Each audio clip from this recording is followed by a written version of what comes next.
Okay, so it's the 22nd of July. Both my daughter and myself have 2019 Subaru Imprezas. She needs brakes on hers, so we are going to change the brakes. We're not sure whether the brakes are bad or the front or the back, but they are squealing. So we're going to look at all of them, and we've got the replacement brakes on hand. If we have to change all of them, we will. And this video is going to show you how to do that on a 2019 Subaru Impreza right after this.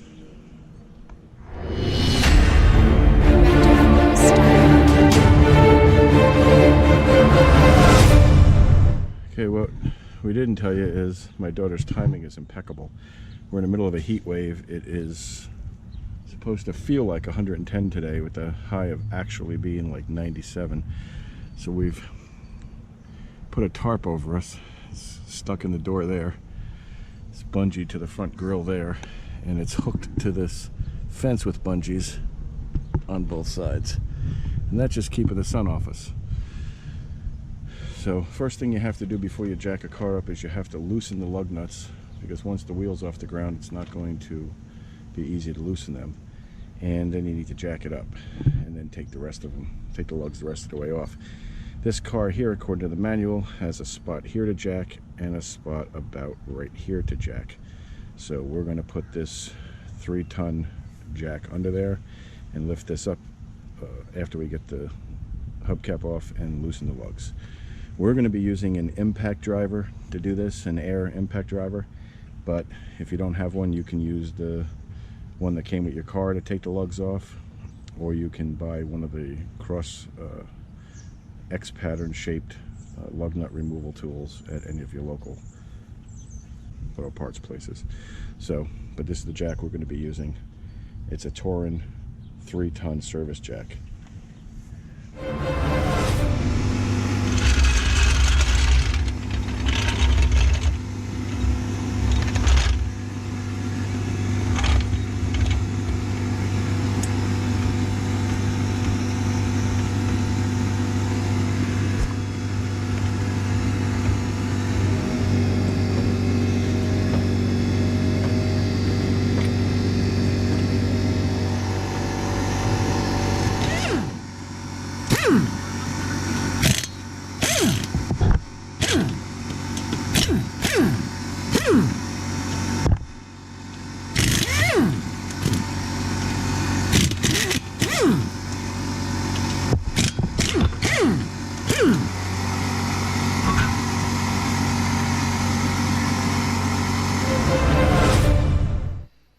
Okay, so this thing here is your caliper, and your brake pads are inside of that, and when you push the brakes, fluid runs into there, brake fluid, and it squeezes, it pushes a piston out and squeezes your brakes against the disc. That is how it stops your vehicle. Now, these brake pads are very thin, and if you look right down in here, I don't know if you can actually see it on the camera or not, but there's a small space between the caliper and the disc. And that is because the brake pads are worn down. So we have to change the brake pads, and I'm going to show you how to do it. Okay, so after you get the tire off, the next thing you have to do, now never work under here, never put your arms underneath of here. If that jack fails and this falls, that would decapitate your head, take your arm off, your hand off, whatever. There are jack stands. I have them in the shop. We could use those. I don't generally for brakes because I'm not going to be underneath of the rotor here at all. This is a rotor. Your brake pads squeeze this shiny surface here, and that's what stops your vehicle. Okay, if you feel this and it feels a little rough to you, that's okay. The new pads will fix that. If it's really rough, this should come off, the rotor should come off, and it should be brought somewhere, and they'll refinish it for you, or you can just buy a new one for like $25 or something and just put it right back on there, and it will be shiny silver, as shiny as this up here. So the first step to taking off the caliper is to loosen this bolt up here and this one down here. Those hold this whole entire caliper assembly on. Once we loosen them, we should be able to pop this right off. All right, so this is a 9/16. We'll put a 9/16 socket on there, and as you can see, I can loosen that. If you can't, you can always hit this with a hammer and loosen it that way. You could take a picture of this if you want. If you're unsure about things, you can always take a picture of this so you can put it back the same way. Notice this rubber piece, this boot is in between there, and that's got to be in there when we put it back as well. So we take out that. I'm just going to sit it here, and I'm going to sit it to the right because I know that will be the top one. And then we're going to come down here to this bottom one. And if it's a different size, you're not on the right location. They'll both be exactly the same size. And take that bolt out. Same length and all, but we're gonna put it over here so we know it's the bottom. Is it bad if you're able to loosen it easily? Well, I always put them on super tight, but no, it's not bad. Now this is loose. It may not come off easily. You can try hitting it with a hammer, and to get it off of there, like that. Don't hit this part, hit this part. This is the part that we're taking off.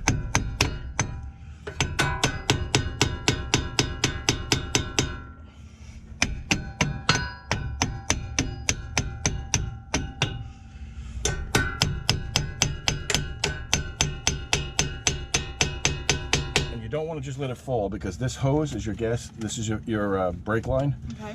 You don't want all the strain of the weight of this hanging to be on that. Yeah. So when this comes off, we want to sit it up here and get it out of the way, but in a safe place. Now I want to show you something. Do you see this right here? Yeah. This is a piston. There's another one at the bottom. Two of them in there. That's where these two holes represent, pretty much, where the pistons are. I don't know if you can see down in there, but there's another one down in there. These pistons, when you hit your brake pedal, push out, and they push your brake pad out and squeeze it against the rotor. So in order to put new brake pads in, we got to push these pistons back in where they belong. They can't stay out this far because the new pads are thicker and they won't fit in there. Okay. So I'm going to show you how we put those pads in. It's actually quite easy, but we got to get this caliper off first.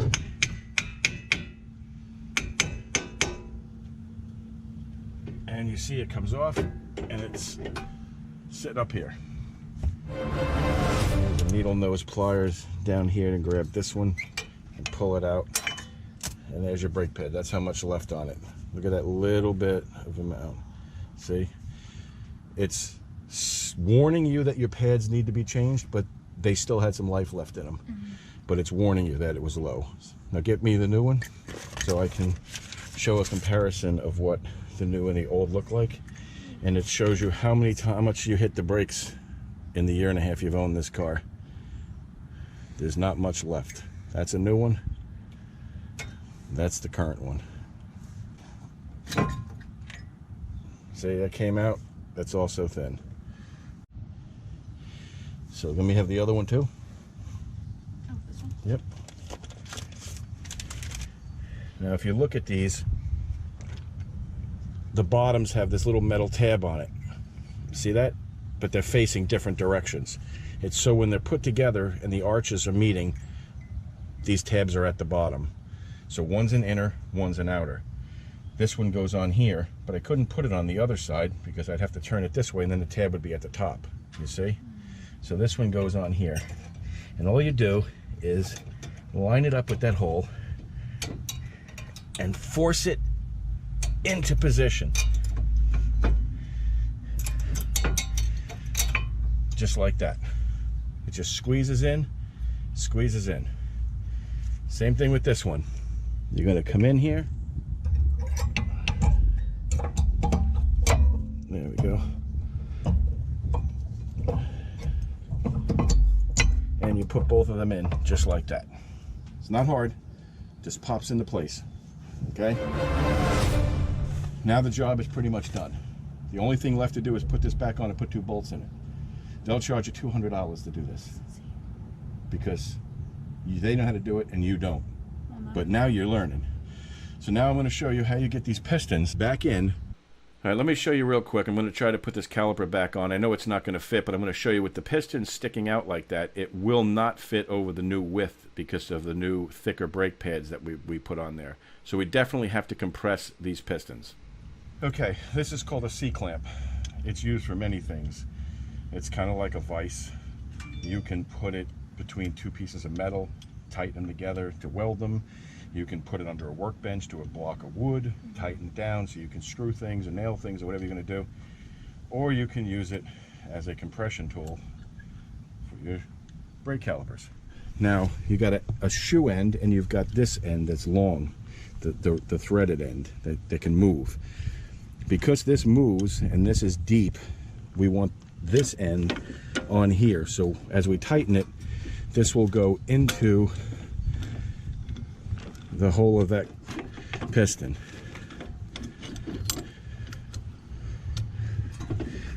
This might be a little bit too big. Let's see. I'm gonna have to get a smaller. No, there it goes. And then you tighten this down. And what will happen is, as you're tightening this, look what happens to the piston. See that piston? It's getting pulled right in. And then when you loosen it, the piston stays right where it's at. All the brake fluid that's in this line that was holding that in position just squirt right back into your master cylinder, which is where all your brake fluid's stored. So now we do the same thing. We put that back there. And we tighten this. And as we tighten it, you see the piston go back in. If any of these pistons are leaking, it's time for a new caliper. That's a different game altogether. Pistons are both pushed in using the C-clamp.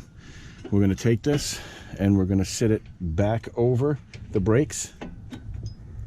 We're going to make sure that our top bolt lines up and that our bottom bolt lines up.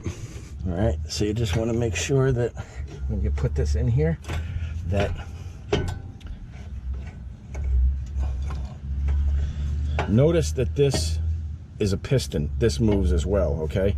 So sometimes you have to push that piston in order to line things up, to get the bolt behind it, like that and like that. Okay, these little pistons move. And then you take your bottom bolt, you stick it back in here.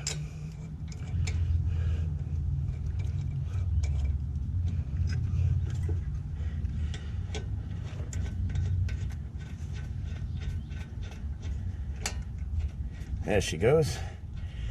And then you take your top one and you put that in.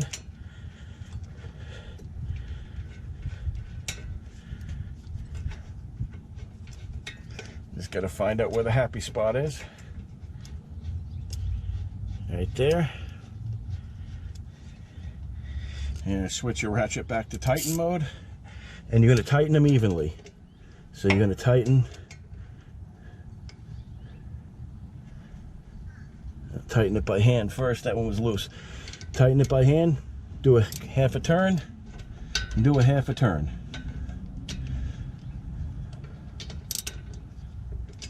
And then just keep doing half a turn until they're both equally tight.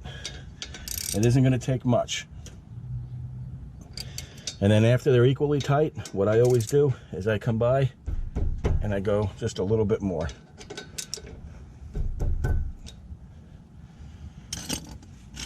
That's it. That wheel's done. Now we put the tire back on.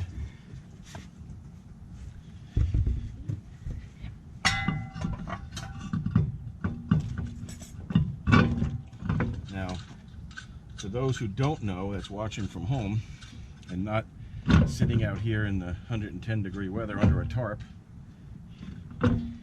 these have a tapered end to them. See how one side's like a flat nut and the other side's tapered. The tapered end always goes towards your rim. Be careful not to cross thread them. You have to be able to thread them on with your hands almost all the way. If you can't, don't use the impact or any kind of tool to tighten them. If you have to put a little bit of force behind it with your fingers, that's fine, but don't use a tool to do it. And don't put oil on them. You don't want them to be slippery where they want to back off while you're riding. When you put these on, you put them on a star pattern. Tighten that one, then this one, then this one, then this one, then this one. Then you go back to that, and this, and this, and this, and this. You never tighten them in a row like that. Put it on there.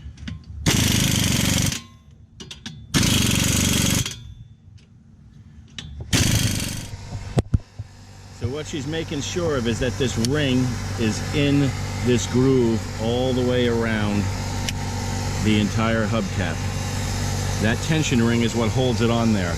And then she has to make sure that the valve stem sticks through this little loopy area right here. And then it should just push on, and you can use the palm of your hand to bang it in there.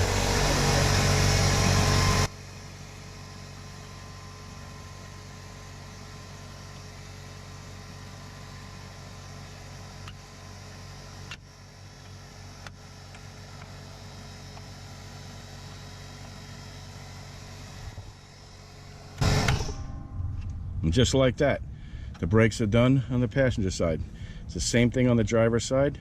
This time, she's gonna do it by herself. So, in order to keep a tarp over us, even though it's a really fast job doing this, it is very hot out here and the sun is brutal. The heat is intense. We're gonna turn the car around and do the same thing with the tarp. But I want Kitana to get in. Don't touch your brake pedal yet.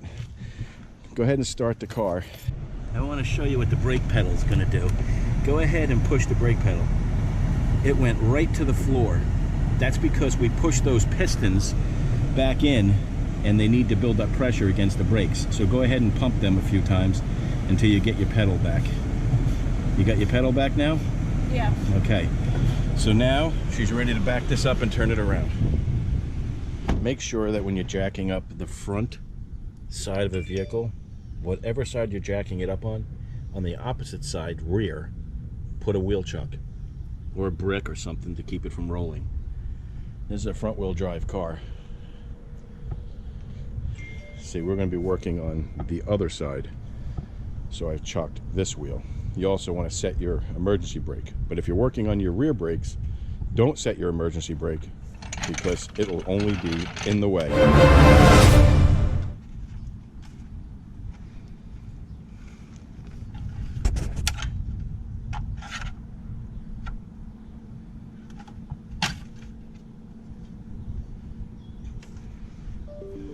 Okay, now she's going to jack up the car. Make sure you're right where those grooves are underneath of there. You see the grooves?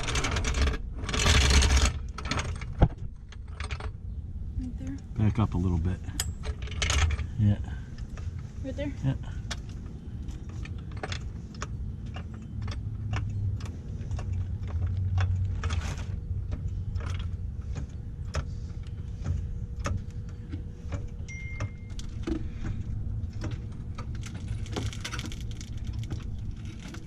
Just till the tire leaves the ground. A little more.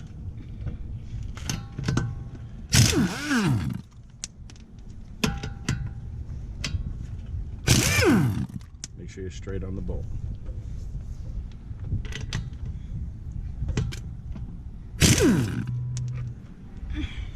As you can see, she's having a difficult time getting it off, and it is off the ground. Hold that. Sometimes you just need to give it a good whack to loosen it up.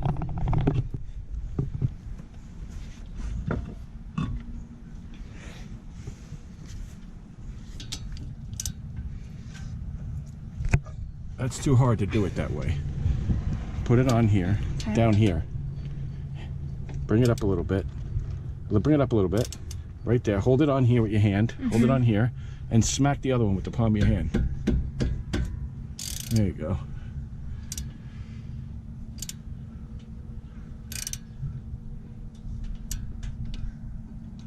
Probably do it by hand now.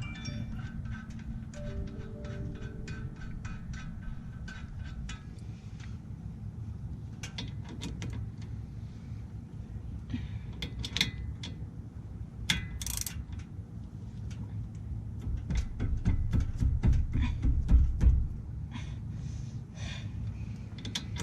it with a hammer if you want to.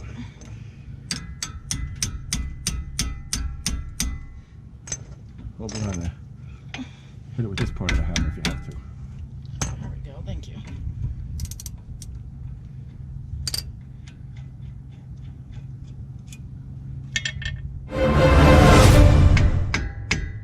You can hit here too.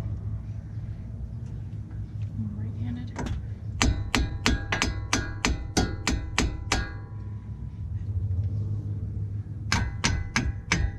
Grab the hammer down here so you can. I'm intentionally not speeding up the video or cutting any parts out because I want you to see what it takes to actually remove the caliper. Kitana is striking the bolt bracket that's part of the caliper as well as the side of the caliper in the front to jimmy it loose so that she can pull it off by hand.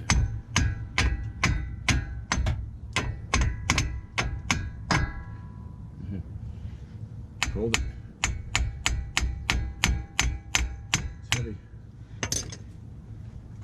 Alright, set it up on top. Balance it there. Good shape.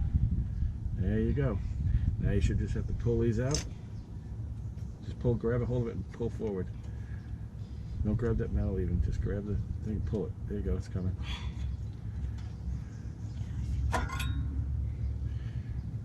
See? That one's a little bit better, but not as good. Still not. I want to mention that if you're going to work on brakes as part of a service to customers, and this is something that you're going to do quite often, you should be wearing a respirator because long-term exposure to brake dust is known to cause cancer. Right.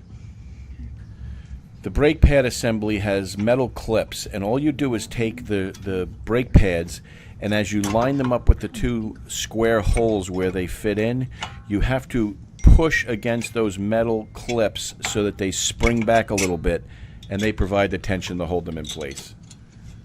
There we go. Got it? Yeah. You want to check it? Just want to look at it. It's fine. You did perfect. I want to fix the pistons. Yes, you do. You want to recompress the pistons. Okay, so then it goes like that. Make sure it's in. The other way. Is it the other way? Oh, yeah. I'm gonna go slowly.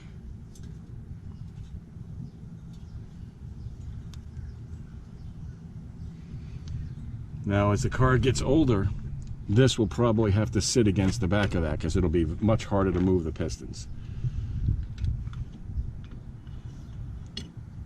Now we move on to this one.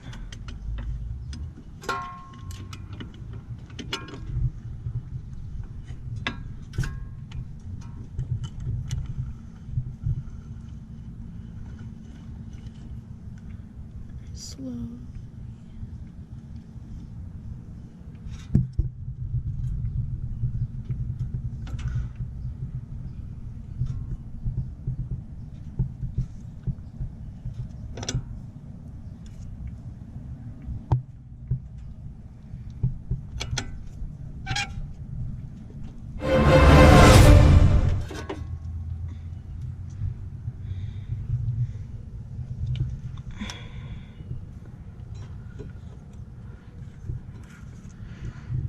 And then just remember, you can push these in to get by them. Oh, yes. The same thing with the bottom one. Push it in so you can get by it.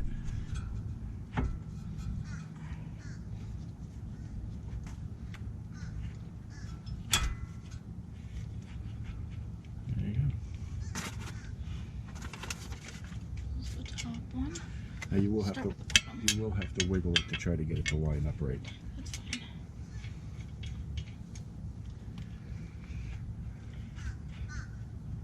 Don't take it out, just slight wiggles.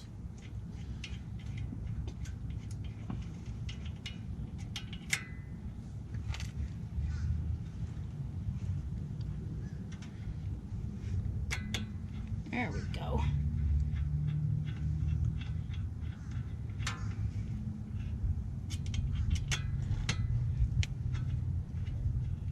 That's it. And don't tighten it all the way, right?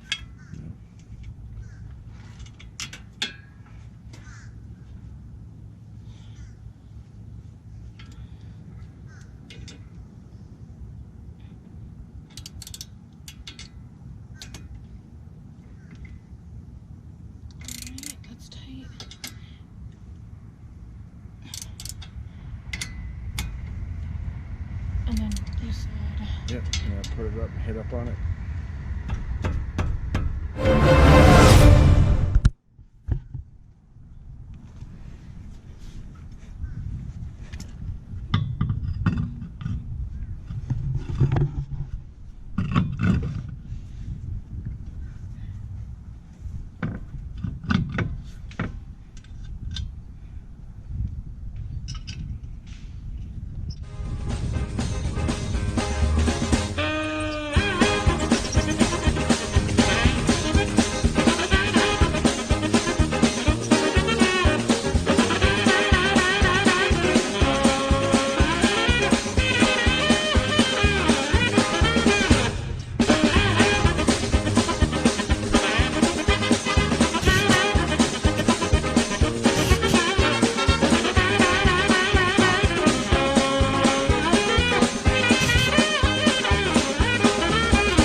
At a scale of 1 to 10, Kitana, how hard is it to change brakes?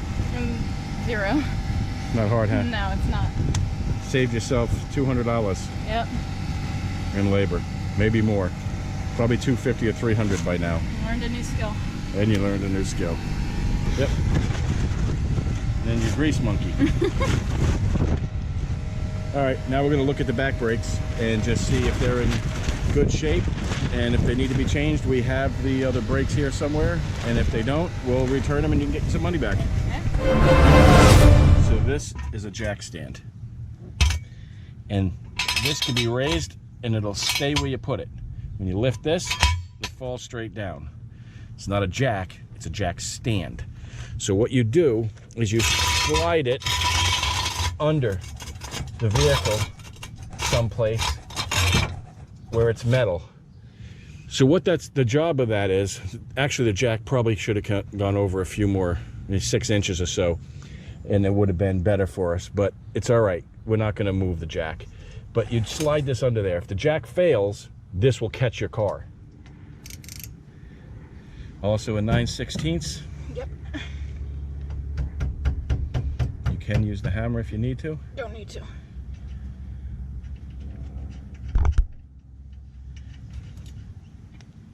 Just lay it right on top again? Yeah, just be careful with the line, that's all. I'm just trying Lay it to- wherever it'll fit. Right there. There you go. Now pull the brake pads out and put the new ones on. Oh man.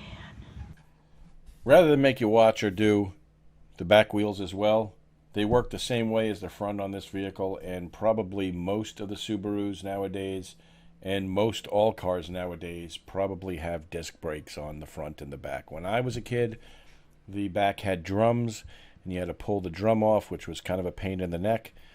Most of the time it was seized on there. Nowadays you don't really have to be concerned with that. You have disc brakes all the way around. So you pop it off the same way. You can use a screwdriver like I just showed you there.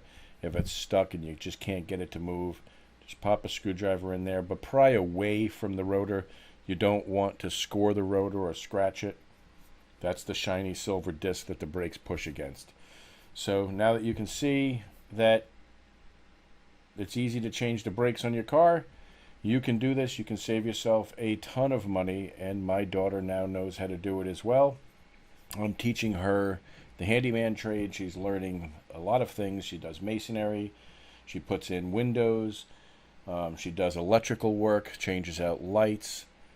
She's getting better and better every single day because she has a desire to learn. And if you have a desire to learn, the only way you're going to be able to do it is follow some instruction and jump in with both feet and get going. So here she is finishing up putting the brakes on. She's going to put the caliper back on after compressing the pistons. And we'll see you next time. I appreciate you watching. Kitana appreciates you watching. If you like videos like this, go ahead and hit the subscribe button, because I upload them as often as I possibly can. I'm the busiest contractor in my area and also the highest rated contractor in my area on multiple platforms. I'm not going to advertise for them, but the people that I advertise on, I am the highest rated contractor in the area. So I'm busy all the time. Just sometimes I'm so busy I just can't use the camera. I have to get the work done so that I don't get delayed. Because if I get delayed on someone's project, then, and it carries over to another day, then the person that's scheduled the next day has to be pushed out, and then that creates a domino effect. As of right now, it is August 6th. I am booked almost into October, and I don't have room for a day off or to delay anybody. So this is why Kitana is coming into the business. She's working. She's learning the trade. She works with me. She helps me get everything done. She helps me get it done right. And the next video after this one is going to be installing a basement window that doesn't fit the hole. So if you want to change out your basement window and you're not sure if you got the measurements quite right, don't worry about it. I'm going to show you how to do it in the next video. Until then, subscribe to the channel, throw me up a like, share this with your friends if you want, but at the very least, just have a good day.